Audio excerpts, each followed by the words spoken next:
Hello, everybody. It's The Shaun Show. That's right. Season 2, Episode 21. And this week we're talking about Wild Card Weekend NFL football. This is actually a part 1 of 2. I'm only going to go over the 2 Saturday games today. And then we will come back tomorrow after those 2 games have been played. And we'll go over the rest of the weekend. So before we begin, let's get into some final business for this season. That's right, The Sim. For those of you who are new to the channel, and that is likely the majority of you, welcome. But also, around week 2 of the NFL preseason, we created a model. It picked every single game for the season. It tracked who we thought was going to make the playoffs. It tracked who would win, who would lose. These are the results for the sim of week 18. As we know, it got the 2 Saturday games right. Big implications for that Tampa Bay versus Carolina game. Tampa Bay turned out to win it. Another big game on the end of Saturday was that Seahawks-Niners game, battling it out for the number 1 seed in the NFC. And Seahawks shit all over the Niners. What can I say? For the rest of the week, the sim actually went 8-8. It did make some good picks. New York Giants to win the game, Raiders to win the game. Colts to not really have a great season. For some reason, it picked the Titans. Thought they were going to have an upswing. They thought the Saints' upswing was going to be a little bit quicker. That game had implications for the NFC South, as we all know. The Tampa Bay Buccaneers were hoping for the Saints to win because they could win a head-to-head against the Carolina Panthers, but if the Falcons won the game, which they did, it would have forced a 3-way tie at the top of the NFC South, and despite the Falcons being eliminated, it would have caused Carolina to have the top seed, and that's what happened. And they're in the playoffs. I thought the Browns were going to beat the Bengals, and they did. The sim did not think that. Shedeur Sanders, I think, has put up a good enough resume to be the starter for the Browns for the next season, and I think they should build around him. I think they should work with him. And that brings around a new order of business on tonight's show. This morning's show, actually, if you're in the US. Falcons, they are one of 8 teams to fire their head coach. Raheem Morris is no longer with the team after the team went 8-9. And I think the majority of those wins came after Michael Penix Jr. was injured and Kirk Cousins had to come in and play the ball that he plays. The Browns have also fired Kevin Stefanski, after going 5-2 in the season, and again picking up most of their wins towards the end of the season, when they decided to roll with Shedeur Sanders. Next game, Colts and the Texans. Texans won that game. They actually destroyed. The Colts held their own. Put up, I think, 30 points against them.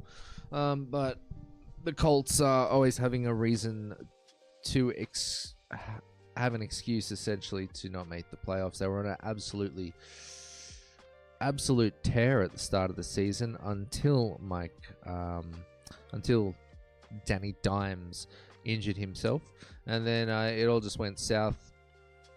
I don't know what to say. It's just a rough season. Either way, they are keeping their GM and head coach for another season, but I do believe it is their last straw. If they don't produce next season, they done. Next up, we got the Titans lost against the Jags. We won't even talk about this. Jags expected to win that game. Sim did not think so. Packers did not beat the Vikings, and that's not a surprise because Packers didn't really play any starters, having locked up that 7th seed. We'll move forward to the Titans actually fired their head coach as well. Sorry. Callahan comes to an end after a 3-14 season with the Titans. At least they've got their quarterback of the future in hand. Hopefully they keep Tony Pollard as well. unfortunate thing over in Tennessee, but you know, you get rid of a head coach like Mike Vrabel, and what do you expect? Who's going to replace that guy? Now we'll skip over to Giants. We knew Giants were going to win. Giants are going to be a strong team next season should they get a good head coach. And I'm going to say, look, I'm going to say it right here. If Jeff Hafley from the Packers becomes the New York Giants head coach, I will become a Giants fan. I'm already half a foot in the pool. Already got 1 foot in the pool. They might not become my main team, but I do really like the Giants. Brian Daboll has been fired halfway through the season, I believe, 4-13.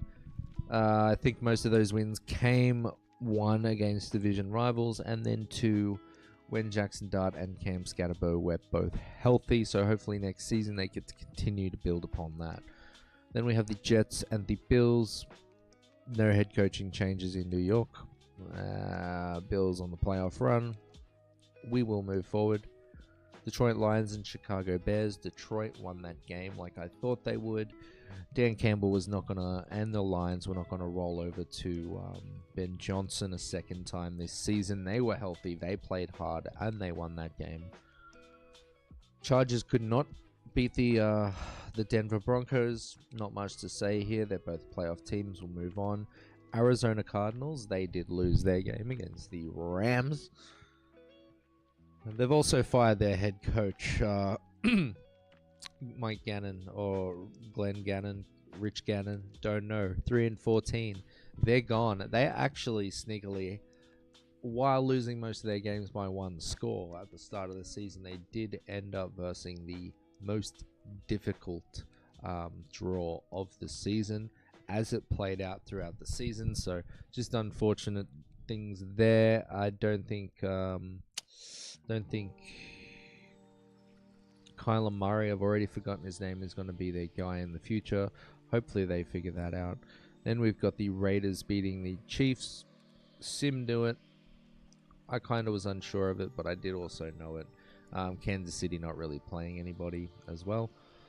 Raiders have also fired their head coach, Pete Carroll, after a 3-14 season. They do get the number 1 pick in the draft.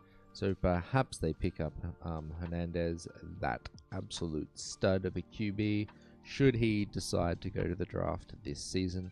Then Miami Dolphins lost to the New England Patriots, so they've also fired their head coach Mike McDaniel after a 7-10 season, after putting Tua to bed. Unfortunate. They've got a really strong roster. Hopefully they can get a head coach that turns that thing around really quick.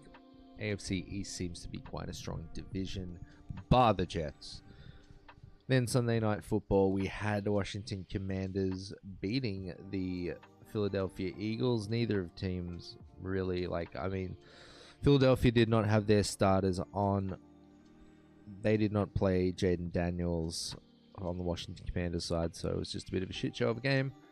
And then the Steelers punched their ticket into the playoffs, and as a result, Harbaugh has been fired by the Ravens 8-9. I do believe that is all the head coaches that have been fired. There was 8 of them. It's going to be a lot of jobs. And if you keep up with this channel, you would realize that I do like to have a look into the situations of these teams that are getting head coaches. Go check out my old video. You'll see some insights. You'll see some fortune telling there as well. Basically, I'm going to be doing a rundown of these teams and the positions they're in. We'll talk about their GMs, the ownership situation, the GM situation as well. What teams are possibly poised to win in the future.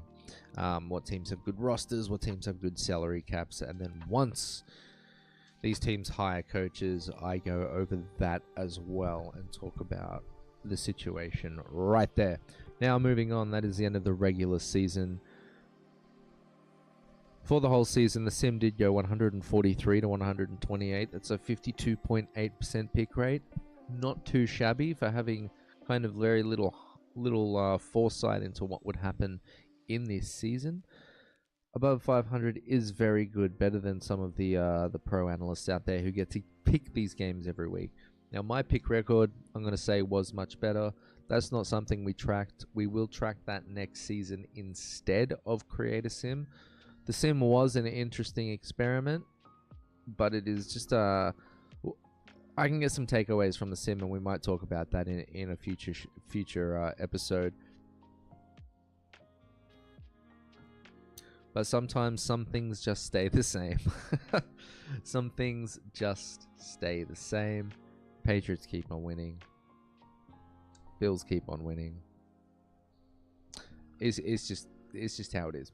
Just how it is. Anyway, let's move on. Let's get out of this nasty past, and we're going to have a look at the playoff. So this is how the playoff picture ended up, and I know most of you are ahead of this, and for those of you who are not, we'll go over it.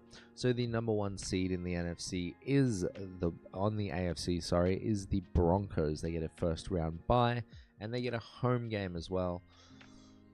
Patriots won the AFC East, Jags won the AFC South, and in the AFC North, the Steelers actually came out on top with a jaw-clinching final game.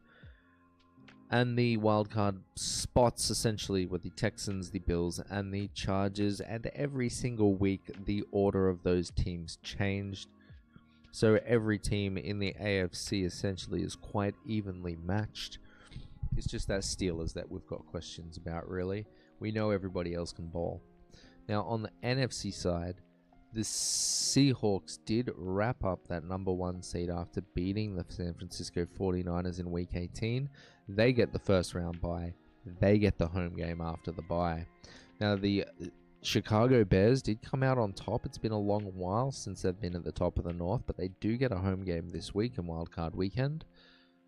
The Eagles did win that division the first time in a long time, and I mean decades upon decades, that a team in the NFC East has actually won twice in a row. The Eagles finally broke that curse. Let's go Eagles. A lot of people obviously not happy with the head coach over there, but you know, you win. They're a tough team top to bottom. Essentially, they're a gritty team. Then NFC South, the Carolina Panthers did come out on top after the Falcons were able to seal the deal for them against the Saints. Gritty team. They can score points. They can hold teams to points. They can take the ball away. Sneaky team. Sneaky team. They get a home game this week. Now we've got the Rams, the Niners, and the Packers in the wild card spots. Rams and Niners were shifting back and forth throughout the upcoming to the end of the season. Packers clinched the 7th a while ago, which is why they knew they could rest starters last week. Now at the bottom, we do have the NFL draft order in place. The Raiders have the number one pick, Jets at second, Cardinals third, Titans at fourth, and then the Giants, then the Browns, Commanders, Saints, Kansas City get the 9th pick in the draft, and then the Bengals get the 10th pick. Hopefully they can get an offensive line going. Hopefully they can get some defense going. They need some work. Now out of those teams, we've got the Raiders, the Cardinals, the Titans, the Giants, the Browns. They all have no head coach as we go into this. So that's going to get sorted out, and they're going to get some picks in the draft. From what I can see of those teams, Raiders, Jets, Cardinals, maybe the Saints, which I don't really think so. I think they're going to rock with Shaq. But basically only 3 or 4 of those teams need a quarterback. And if the Cardinals decide to hold their ground with Jacoby Brissett and just rock with him next season, I don't think it's a terrible idea. This might be their only chance to get a quarterback for the future, because they would likely win games next season and not be in that spot. We don't need to talk about this anymore. That's a future conversation. Now, Wildcard Weekend, here it is, and the graphics team has actually showed up and created some new graphics for this week. They're getting a pay cut still. They screwed me too many times this season. Way too many times. I don't really want to talk about it. So we'll move on. We have 2 Saturday games, we've got 3 Sunday games, and then we've got a Monday night football game. Later on today, we have the Rams going into Carolina. 10.5 points favored on the Rams side. The total over-under is 46.5 there. Green Bay Packers are favored against the Bears. Now, this has been flipping throughout the week, so it's essentially a pick'em. 44.5 points total over and under there for the Saturday night football game that we are all going to enjoy. Then for Sunday, we've got the Bills and the Jags. Jags are favored by 0.5 right now. I'd imagine it's just to pick them again. Total over under of 51.5, which I think is going to get absolutely smashed. Yeah, we'll talk about this game and the rest of the games tomorrow, but we're just doing a quick overview. Then we have the San Francisco 49ers going into Philadelphia. Philadelphia is favored 5.5 points after San Francisco's had some really shoddy outings towards the end of the season, but they've also had some extremely explosive outings. Total over and under there is 44.5. It's interesting to see that it is a 5.5 swing there. I think that's a bit much for this game. I think it's going to be a lot closer than that. We'll move on. Sunday night football, we've got the LA Chargers going into New England to take on the Patriots, who are favored 3.5 points. 45.5 total over and under. This is going to be a real rough game for the Patriots. It is at home. They are a smart team, but they have actually had by and far the easiest schedule this season.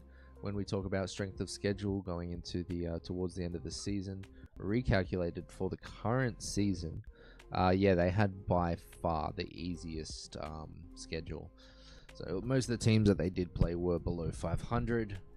So there's that. If you want to call it an upset, you can, but Chargers could win that game. Then on Monday Night Football, the last game of the week, which is a bit of a fuck you because whoever wins this game does have a short week in the playoffs. Texans are favored going into Pittsburgh, 2.5 points. And the total over-under is 30.5. This game could go either way. It could be a very low-scoring game or it could be a very high-scoring game. Both defenses are... well, the Texans have the number 1 defense in the league. Let's not chip chops about that. But the Steelers, up and down, my friend. Their defense could be elite. Their defense could miss a ton of tackles. We'll find out what happens on Monday Night Football. But not much else to talk about these games right now. We're going to go and get into the first game of Wildcard Weekend. That's right, the Los Angeles Rams going into Carolina to play at the Bank of America Stadium. Los Angeles Rams went 12-5, coming second in their division and 5th overall, which is why they versed the 4th overall seed. Carolina Panthers going 8-9, really starting to figure it out towards the end of the season. The Rams have 30.5 points per game, and their opponents have put up 20.4 per game. They've had the 8th toughest schedule this season, number 1 in total yards and number 1 in total passing yards. They're the 17th average yards given up, so they've got the 17th best defense against yards flat. And going into this game, they have no major injuries. So going into this game, the only person out is right guard Kevin Dotson. Questionable, we've got wide receiver Jordan Whittington with a knee. We've got tight end Terrence Ferguson with a hamstring. And we've got cornerback Josh Wallace with an ankle. Carolina Panthers, they are also very healthy. The only questionable is guard Robert Hunt with his biceps. They're probably too huge. And then guard Chandler Zavala with a calf, and they are probably also too huge. That's probably what the problem is, if I was to guess. Carolina Panthers have not put up as much points as other teams this season. as the Rams at least 18.3 points per game on their side, and opposing teams putting up 22.4, which is why they are below 500. Now, towards the end of the season, their scoring wasn't amazing, I will say that. But the last time that they did verse the Rams in Week 13, they won 31-28.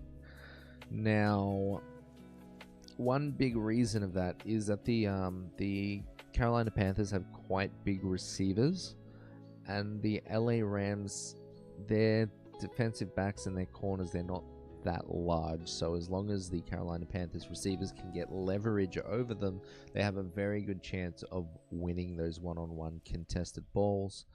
I think that's where Carolina has to kind of exceed here. They are a big run offense as well. So Rico Dowdell will carry that shit for the majority of the game, I would say. But this team can be explosive. Alternatively, they can also take away the ball. While having only given up 22 points to opposing teams, that is a pretty good number. That means that most of the time you could probably only need to put up 3 touchdowns to win the game. On the Rams side, 20.4 is a much better number, but still, the last time these teams met up, the Carolina Panthers were able to pick up 2 picks, which was the definer in that game. And again, those receivers making those big plays. It's a team that can win a kind of gritty game. The Los Angeles Rams, they did not have a great showing towards the end of the season against the Atlanta Falcons. I think this defense is kind of similar, which could really pose some threats for the Rams. 10.5 points. Now, again, this game could go one of 2 ways. The Rams could absolutely destroy the Carolina Panthers, and alternatively, the Carolina Panthers could edge out a close game here and win.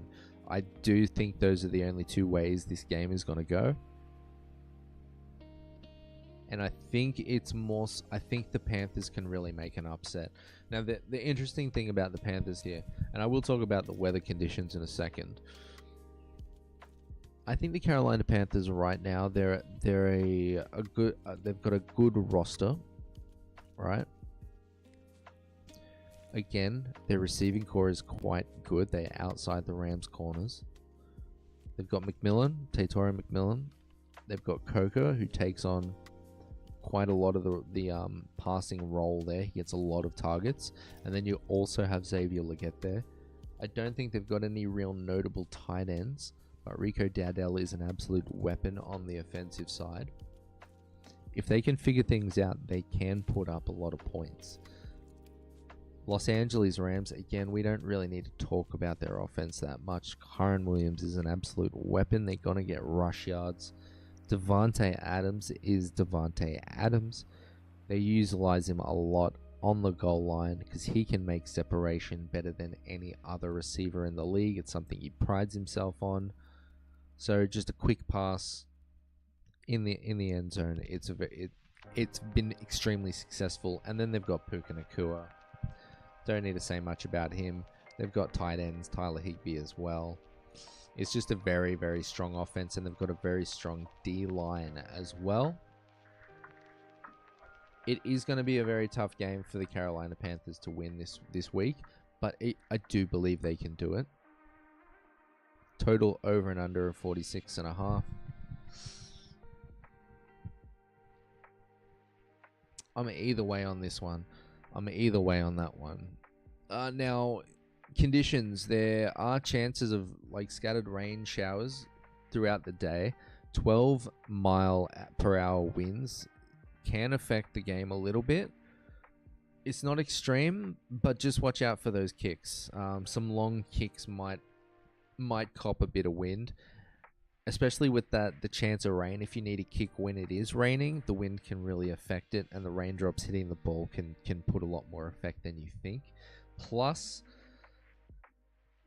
it affects the hold, it affects the snap, it affects the game in total if it continues to rain, or if at least showers heavily, stops and then continues to shower. That means they're gonna it's gonna be a run-heavy game, which means that the D lines could get worn out. There's a lot of implications here. 71 degrees Fahrenheit, 21 degrees Celsius. It's not going to be the coldest day. It's going to be like okay temperatures for football. But yeah, again, both teams could win. Rams could dominate. Carolina Panthers could, could also edge out the win there. I'm actually riding my bets on the Carolina Panthers. I think they're a team who will win one playoff game and then lose. And I think, unfortunately, Los Angeles Rams have rolled that dice. So we'll see what happens tomorrow, but I am going with the Panthers. Now, the second game of Wild Card Saturday, Packers versus Bears. Huge game. Absolutely huge game. This is the third time these teams are meeting in the playoffs. Out of all of the games they've played, over 200, longest rivalry in the NFL, they've only met twice before this in the playoffs. Before this, so the first time in 1941, the Bears won, I believe it was the divisional round, and then they went on to win the NFL championship. That was pre-Super Bowl era. The second time they met, 2010, the Packers won that game, and then they went on to win the Super Bowl. So whoever wins this game, history says that you have a very good chance of winning the Super Bowl. On the Packers side of things, a lot more storylines are at play. So Brett Favre won his Super Bowl when he was 27, and I believe it was his third year. Aaron Rodgers won his Super Bowl when he was 27, and I think it was his third year. Jordan Love, he's 27. It's his third year. Another little tasty tidbit to that. Aaron Rodgers, in that season, 2010 when they won, he took a concussion in one of the games. It was in the same week that Jordan Love this season took a concussion. Another little wrinkle to that. I can't remember which Super Bowl it was for Brett Favre's Super Bowl or the Aaron Rodgers one, but a very good defensive lineman was signed in that season from another team, and that helped them win. Now, this season, the Packers did sign Micah Parsons. Massive get before the start of the season. Unfortunately, he did hurt himself. ACL. Done for the season, but very recently they did pick up Travion Diggs off the waiver wire from Dallas. He did get to play against the Vikings, so now after a week being in the system, he should hopefully be a bit more acclimated. Unfortunately, Nate Hobbs, I think he has injured himself again, which means he could possibly be out. We didn't get to see a lot of him due to injuries, but he did get to play his role, and in the game that he was playing and he did get injured the second time, he was balling. He was showing us that he could hit. Hopefully, I don't know the specifics, but hopefully we can get him back if we're making a run. Now let's get into the other nitty-gritties. The Packers 9-7-1, 7th seed against the Bears 11-6, first season under Ben Johnson. Packers are favored 1.5. Again, I did say that this has been flipping back and forth. Now let's delve into the Packers. They are 23 points per game, holding opposing teams to 21.2. That probably did get blown out towards the end of the season there when they were trying to figure out their defense a bit more. They have taken a ton of injuries this season, so they've been banged up. 9-7-1 is very good for a team that has been banged up. They've had the 25th toughest schedule, though. Kind of easy schedule. They should have won more games. 15th in total yards and 17th in total passing yards. Again, receivers have been banged up. Jordan Love did miss a few games because of the concussion. Malik Willis, absolute dog as a backup. gonna get gonna get a starting position next season for sure with one of these teams. I'd like to see him on the Cardinals. We'll delve into that at some other point. Anyway, he did use his legs a lot. Pinpoint accurate passer, absolute beast. But his legs was the main showing for the first game that he was in. And then obviously for the last game of the season, they played their third string quarterback. So passing yards did drop towards the end of the season. 12th average yards given up. So in yards flat, they are the 12th best defense in the league. And the series currently is tied 1-1 for this season. Packers won the first game. And then they won 59 minutes of the second game. And the Bears made an absolutely awe-inspiring comeback. I got to say, it was heartbreaking to watch as a Packer fan, but it was electric football. It was electric football. The Bears are going to be a very strong team in the future. Now on the Bears side, they have been only scoring 18.3 points per game. They have been down Rome Odunze for a lot of their campaign this season. Rome Odunze has not played in either of the Packer games. Both of them were towards the end of the season, so it's the first time the Packers will see this particular offense with Rome Odunze a major part in their offense. They have only had the 29th toughest schedule this league, so again, not the toughest like the Packers. And they did win enough games. Now, they had a lot of comeback wins at the start of the season. A lot of fourth quarter wins. This team is grimy. This team knows grit. This team knows how to play from whistle one to whistle end. They have been giving up more points than they have been dishing out, which is not the nicest thing to see. And their defense can be a bit of a big play sieve. Now, their defense does have the most takeaways in the league, which is nothing to sneeze at because it's a larger number than the second place by far. So it's interesting. Packers have been able to make big plays against the Bears, and that's essentially how this game is going to play out. What else is there to say here? The Packers are a lot healthier than they have been in previous games. Also, having rested starters last week, Josh Jacobs feels a lot better. The Bears can give up a lot of yards to the run and the pass. As you can see, that they are the 29th. Essentially, they're the fourth worst defense in the league against yards flat. But again, they've got takeaways, and that's the trade-off. Essentially, as Matt LaFleur would say, that's the cost of doing business when you play a defense that is centered around takeaways, which means big plays are going to happen.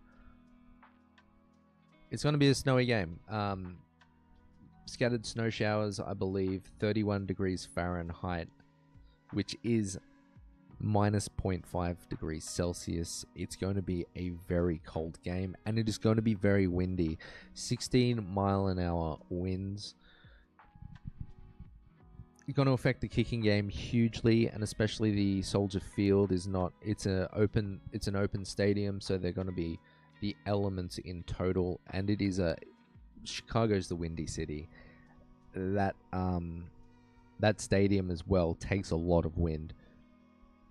Be surprised if this is a very low scoring game, a very heavily ran game as well. You could take the over in rushing yards for the fourth quarter possibly, and then keep an eye out for some missed kicks and possibly teams wanting to go for it on fourth to avoid kicking. I've got the Packers here. Bears can absolutely win this game, but in terms of teams that have been to the playoffs before and teams that haven't, I'm going to go with the Packers over the Bears here. Bears in the future will be looking to absolutely make runs at the Super Bowl, but I just think they fall short this time around. Now we'll move on to the final part of the show, the betting section. That's right, there's no $1 million parlay this week. There's no 5-game parlay this week. It is a small week, so basically we're just going to go over, first of all, our favorite dogs. That's right. So I've got the Carolina Panthers. We've talked about it. tonight or this morning. I'm not going to go over it anymore. I think they can win this game. They either get blown out or they win the game, but I'm going with the Carolina Panthers. Throughout the week, I also like the San Francisco 49ers. I mean, 5.5 points is a lot. If they get their stuff rolling, they will be rolling. They are light at linebacker right now, which is probably where the Philadelphia Eagles are going to target them. See Dallas Goedert to have a kind of upswing in receptions. AJ Brown is an absolute beast. If they need to throw the ball, they will throw the ball, and he will come down with the ball. And then obviously Saquon Barkley is starting to ramp up towards the end of the season, but I still think the San Francisco 49ers are like, bark it up. Bark it up, son. Then we got the Los Angeles Chargers against the Patriots. Again, I think the Patriots, they're a very good team. Mike Vrabel's a genius of a head coach, but they have had by far and large the easiest schedule for this season. So I think the Los Angeles Chargers make an upset here and win that game. Those are my favorite dogs. Then we do have a couple of over and unders that I like. I like the Rams and Panthers total over of 46.5. I like the Jags and Bills a lot with the over of 51.5. It's probably going to be a 70, almost 80 plus score game. Then we got the Chargers and Patriots total over of 45.5 points because both teams can score in that one. But again, that could be a very low scoring game. Don't be surprised if that hits the under. Now, the prop bets, these are simple over and unders that you can use. I'm probably going to throw all of these into one parlay, if I'm being honest with you. And these are the Saturday prop bets. I will bring you some new prop bets tomorrow for the rest of Wildcard Weekend. Now, before we go into that, I'm just going to attend to some last final business for the regular season. My against the spread record. Last week, we did pick it up. We went 9-5. But for the season, we fell short of hitting 500. I'm not a big fan of against the spread. We might try it again next season, see if we can improve. But basically, I'm mainly going to be tracking my picks. But back over to the prop bets for Saturday. And I'm going to throw this into one big parlay. And I think you probably should as well. I've got Davante Adams to pick up a touchdown. Again, on the goal line. They've got the option to throw it to Kyren Williams. They can hit the big body Tyler Higbee, or else they can let Davante Adams do what he does, create separation at the line of scrimmage, and they can just do a quick pass and get him the touchdown. I think it's going to happen. 1 TD at least for Davante Adams. Then we've got Jalen Coker for the Carolina Panthers to hit 37.5 receiving yards. I've talked about the big bodies on the receiving side for the Carolina Panthers against the smaller corners of the Los Angeles Rams. Jalen Coker, he gets the brunt of the passes essentially. He gets the most targets, whereas Tetairoa McMillan is able to break free and get those longer big play passes. But 37.5 receiving yards for Jalen Coker hit the over. Then we've got Kyren Williams, running back for the Los Angeles Rams. 83.5 scrimmage yards. That means receiving and rushing. I think he hits the over there. He's probably going to be a big part of the Los Angeles Rams offense, as is Puka Nacua. You don't see him there because I'm not going for those bets this week.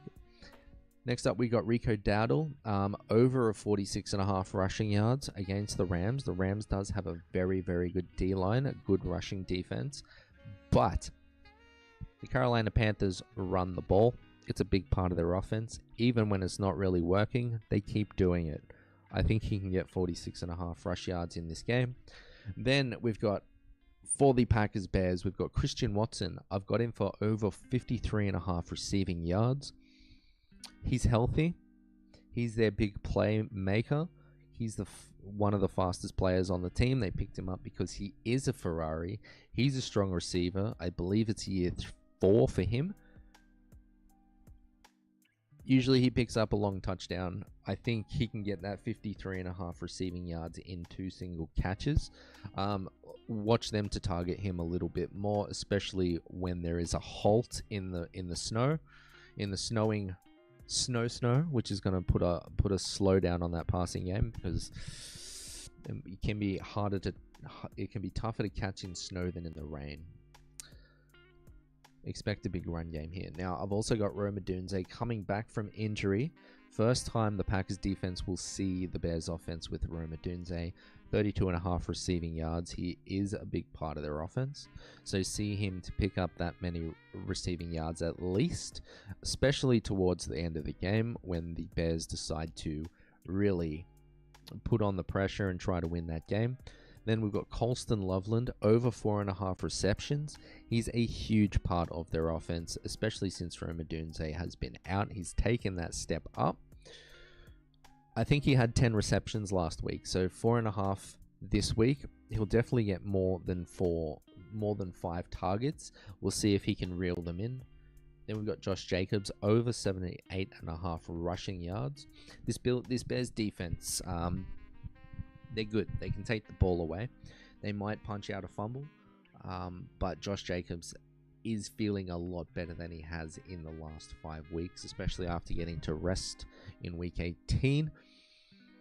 He said he's feeling good. It's a snowy game. They're going to be running the ball. I think he hits this 78.5 rush yards tomorrow or later on today, this evening. Then I've got Jordan Love, 1.5 passing touchdowns. Jordan Love just slings the ball, man. He's accurate. He's intelligent. This game, again, is probably going to go with the over, despite it being in the snow. So I think he gets at least those 2 passing touchdowns. Now that is the Sean Show, wrapping it up for the part 1 of Wildcard Weekend. You can take those bets yourself. You can skip those bets. You can enjoy the football later on today. You can hate the football later on today. But I'm going to be watching both games, and then we'll talk about it Sunday morning for you guys. People in my world, it will be Sunday evening. So anyway, I'm so excited. It's playoff football. Have yourself a great day today. Enjoy those games. Hopefully your bets come through. Hopefully mine come through. Hopefully our favorite teams win. But that can't happen because not all the teams can win. And just rounding out, to keep it clear, I am going with the Panthers and I am going with the Green Bay Packers. Have a great night, everybody. Have a great day. Peace out.